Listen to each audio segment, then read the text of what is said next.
the newest member of Brave Combat Federation, Muhammad Mokaev. What's going, Muhammad? It's been almost 1 year, over a year since I last talked to you. How has life been the last couple of months? Last couple months training hard, mountain bikes, running, training. Like private session, just me and my coach. I've been training hard, for this fight. You signed with Brave not too long ago. How did it all come together? How did you decide to go with Brave?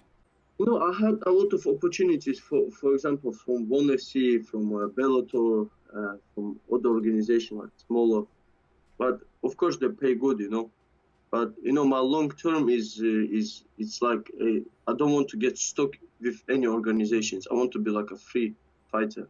So Brave gave me good opportunity because I was with I was speaking to the Prince of Bahrain for like nearly 5 years. I represent his gym, and that's his organization. So my relationship with him is very strong. So the other promotions, they were trying to make you exclusive. They wanted to get you in a contract for like 5 years, 10 years, maybe long periods, right? Yes. It's not about like years. It's about it will be easier fights. It will be like big money. But my long term goal it's not this. It's different goal. Who manages you? Do you manage yourself, or is there a team, or are there people must be reaching out to you if you don't have a manager? Yes, I have a lot of managers, like best managers in the business at the moment. I'm speaking to, but at the moment I'm without any managers, without management team.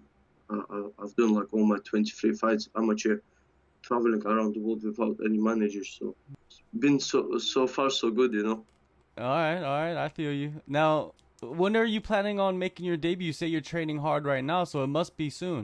Yes, I just got a message actually from the matchmaker of Brave, 20th of July, Romania. That's in like 22 days, 3 weeks. I'm in best shape. I'm ready to fly over to fight, stay there for like 1 week, make weight. I never missed weight, and ready to perform.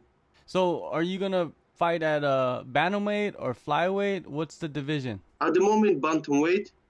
I don't put big weights, and I used to fight flyweight, I fight bantamweight, keep my health for bigger fights, and then go to flyweight and stay healthy for longer term. Who are some of the opponents you're looking at, or do you have an opponent already? No, I don't have an opponent. I'm looking take flyweight belt, slowly move to bantamweight, and then we'll see what's happened after. But at the moment, I don't see any like threatening, in the flyweight division, bantamweight in Brave. Oh, so you want to make history first for flyweight then for Brave, because they never had a champion yet. No, they have like a Jose Torres, all these guys, but my consistency to my training, it's another level to these guys. It's my goal, my focus, how hungry I am. You can't compare to these guys. You're training hard. You're doing one-on-one sessions. So the pandemic hasn't really affected you too much. Not really. It's affected like a lot of people. Like back in Dagestan, a lot of people like suffering this pandemic. It's a lot of people dying. We are young generation. We have maybe we ill. We don't know. We have strong immune system. But I've been training. I stay fit. There was a Ramadan for us, like a fasting for 1 month. But I still was training, like mentally. How is that? A lot of the Muslim fighters, they take that month off. They don't fight afterwards. How tough is it really for someone like you to go through that month and still train? It's not tough like people say. I don't know. It's like an excuse. I don't understand, because it will be tough if you don't train for 1 month and then another 2 months you get back in the shape. That will be tough. But if you drink like it's 9 p.m. till 3 a.m. you can drink and eat, and then the rest like all day till 9 p.m. you cannot touch anything, put it in your mouth. But you drink a lot of nighttime, you stay hydrated. In the morning, you still hydrated. So you train in the morning, come back, rest, sleep, recover, and then eat nighttime, you know. But some people train at nighttime. I mean, train at nighttime or jog, but they dehydrated by night comes, you know. You have to train while you're hydrated, so you avoid injuries. So you could pretty much keep your weight down pretty easily if you train properly, if you have the right schedule. Yes, yes. You keep weight down, count calories. You know, remember your goal. What's your goal?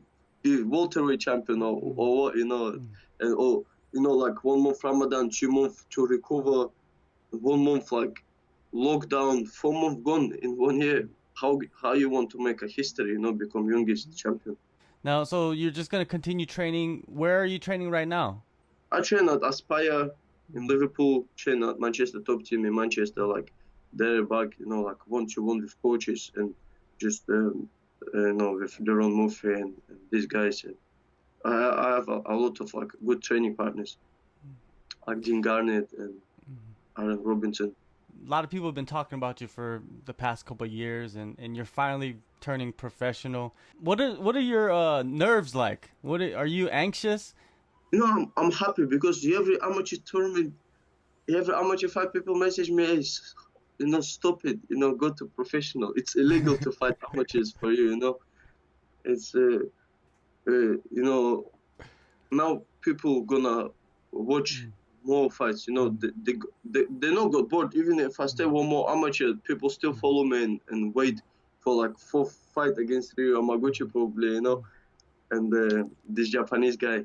But now I go professional, now make money, make more money, you know. But I never cared about money. If I cared about money, I will go to like a Bellator or these organizations, you know. But Brave pay me good, you know. Brave pay me more than like top, like 2-3 fights in UFC. The people telling you should go pro. Did you get a lot of messages when you were fighting amateur, like hate messages? You know, like you're too good. Why are you beating up everybody that you know you could beat already? Yes, I had a lot of these messages. Also, had a lot of messages from like a flyweight and bantamweight. When you go professional, we will see you. You know, all these. Once I go professional, they send me like a friend request on Facebook. I'm like, hey, what happened, you know? Now it's like no flyweights, no bantamweights talking. They send me like a friend request. They follow me. They wish me all the best. Of course, there's good respect, but don't talk before, you know, when I'm amateur, when I can't come and see you, you know. You want the same energy. You want the same energy, huh? Keep it up, you know. I won't tell them. Keep messaging me about this. What they messaged me last year, you know. Well, it shows that they have a lot of respect for you as a fighter. If they're messaging you when you're an amateur and they're already a professional, that means that they want to fight you, or they're just showing the respect, right? Is that how you look at it? Yeah, more guys respect, and more guys, it's like they say like I'm overrated. You know, like all these 23 guys who I fought, they always say this, you know, I'm overrated, or you know, I just wrestle. They all know I'm gonna wrestle, and in every round I land takedown, but they can't stop it, you know. And yes, it's a good respect, but I'm gonna come for all belts, flyweight and bantamweight. Who messaged you? Do you want to say? You know, there's couple. They don't worth, you know, to advertise them. They don't worth. But there's couple, you know, guys who I beat. This guy beat them, so it's like, they don't even like on these rankings, you know, to even promote them. Who are the fighters you're watching right now that you look at and say those guys are the best? They're like, overall the skills is incredible. At the moment, I think for flyweight, it's Henry Cejudo was a round fighter. He was a round fighter. He had a kickboxing, he had wrestling, he has a pressure on the ground, like a grappling. He's like a more round fighter. For example, bantamweight, there could be like a Petrian next champion, and like Sterling. Sterling is a great fighter for bantamweight. And for example, in Brave, there's like flyweight only like stand out is Jose Torres. He's like IMF two-time champion. I'm myself 2 times IMF world champion. And you know, this potential fight, big fight, there's a Lomas in bantamweight, like a Wushu Sanda style. I watch all these guys. I write down. You know, they don't know what I'm doing, but when I come cage, it's wow. So those two guys are in your sights then.